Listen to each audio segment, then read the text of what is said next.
Hey, this is Joe with Black Koi Water Features. We build and maintain water features in Asheville, North Carolina, and in Greenville, South Carolina. This video here is the do's and don'ts of building a waterfall. If you're thinking about building a water feature, watch this video. As pond and waterfall contractors, we get to do some pretty cool things. But what does a typical day look like for us? Well, every day looks different, so come along with us as we get to go to work doing the things we love.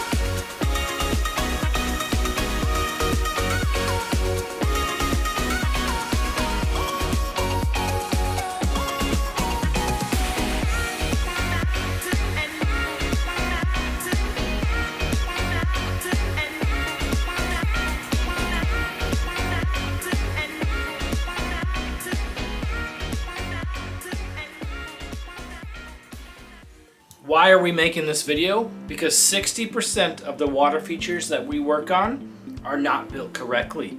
They were not installed properly to begin with, and we want to save you, the customer, money. There's a few things I want to talk about. I want to talk about aesthetics, I want to talk about filtration, I want to talk about how to hire a contractor, how the water feature is built, the fish, the plants. Let's get to it.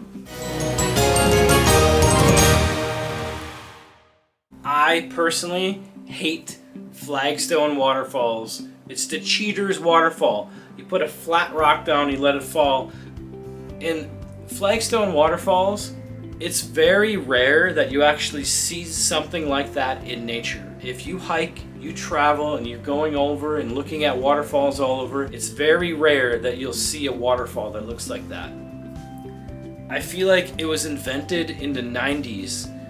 Like, I remember the first time seeing that waterfall, I was like, that's not natural.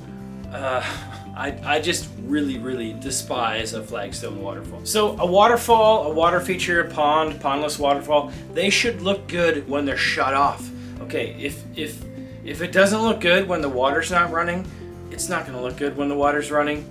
Okay, the other thing that I really despise on the aesthetics is when a waterfall or a water feature is built with the same size rock. Boom, boom, boom, they're all the same size. It's like they bought like a truckload of the same size rocks and they built the water feature. That doesn't look good.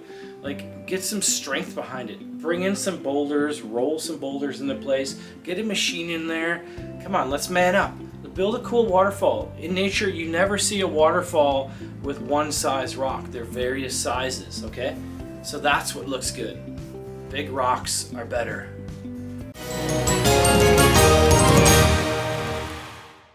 Alright, so all ponds need biofiltration. So if you don't have biofiltration, you're going to have problems with your pond. Next is a skimmer. So what does a skimmer do? Everybody's been in a hot tub. Everybody's been in a swimming pool, right? So that little basket that all the debris goes into and gets removed, that's a skimmer.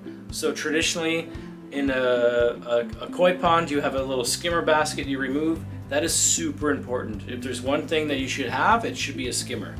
Without a skimmer, all that debris, when it falls, leaves, wind blowing, blooms, foliage from surrounding shrubbery, mulch, all these things that are around a pond will end up in that skimmer. Most of it will end up in the skimmer.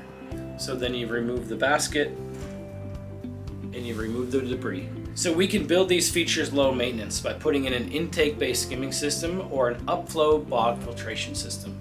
So an upgrade from a skimmer is an intake-based skimming system, so far superior than a regular traditional skimmer box. So it can hold truckloads or wheelbarrow loads of debris, and you just remove that debris with a net, get that out of there. It's very nice. That's a very popular upgrade for us, is an intake-based skimming system. Okay, an upflow bog filtration system is going to be like a super filter, okay? If you want clear water all the time, you don't want to deal with algae, you have a lot of fish, get a bog filtration system. There's tradespeople that work inside the home, there's tradespeople that work outside the home. Landscapers, concrete guys, etc. Right? So most landscapers can build a patio. That doesn't mean they can build a water feature. It's very important that they have experience building a water feature. Like I said earlier in the video, 60% of the water features that we build are complete rebuilds because they were not built correctly to begin with. So this is very important to hire somebody that has experience building water features, that has a good reputation as well. I've been doing this for over 20 years. I have seen contractors come and go over the years. Water features are one of the more difficult things to build. Okay, it's not like a patio, it's not like building a retaining wall or setting boulders or planting shrubs. There's a lot of things that can go wrong. I've seen so many contractors that have left the industry because they dabble in it and they're not good and they get frustrated with building them. So hire somebody that knows what they're doing, has great experience and a good track record, and has good reviews on Google. Definitely do not hire the cheapest contractor to build your water feature. There are countless things that can go wrong and they can cost you thousands and thousands of dollars in the long run.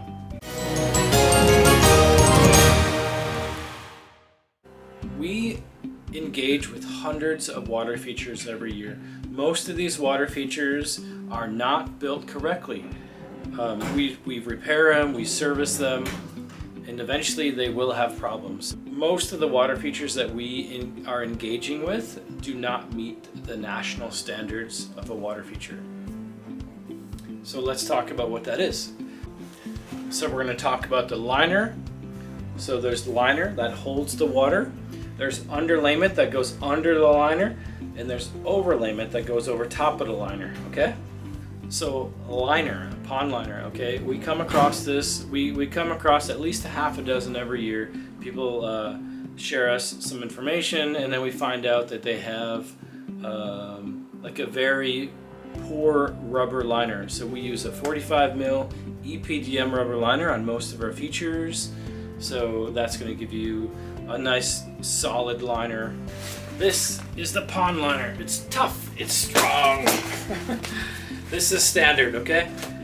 So if you see something blue or something brown and it looks like a tarp, it might be a tarp.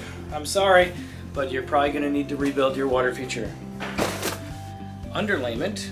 Underlayment is a geotextile fabric, and it looks like this. And then there's overlayment. So overlayment will protect when you build a water feature from boulders that might be sharp or might be really heavy and that could possibly penetrate the rubber. So it's extra padding. Every water feature that we built has overlayment in the entire feature. So you want to have 4 plugs because you have the pump, you may put an auto dosing system in, you may put an iogen in, and you may put lighting in. So that's 4 right there. For all the electricians and homeowners out there, do not hardwire a pump. So what is hardwiring? It's when the electrician comes and runs a wire from the breaker panel, takes the pump cord, cuts it, and splices them together. Don't allow the electrician to do this. So if that pump ever goes out, then you have to do that whole thing all over again. Not only do you void your warranty, but then you have a hassle of dealing with an electrician because he's the only one that is illegally allowed to come out and replace that pump. Electricians don't know much about water pumps. So make sure the electrician does not hardwire your pump.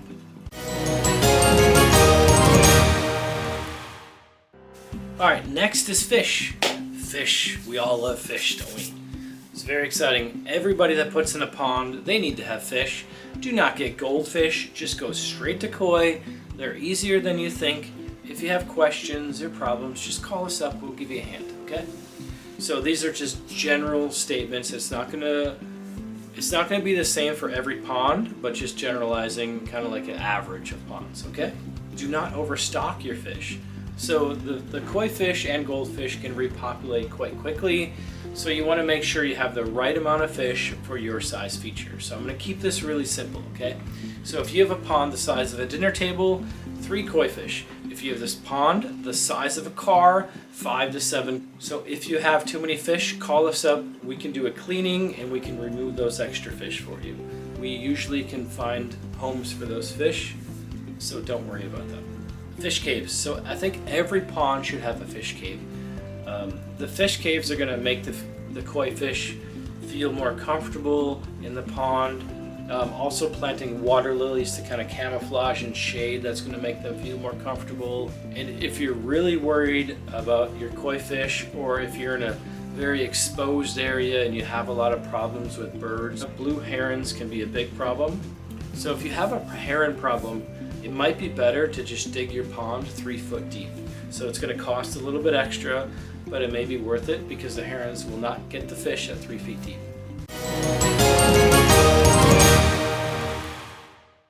All right, next is plants. So we're going to keep this quite simple, okay? So this is true for most ponds, but not all ponds, okay?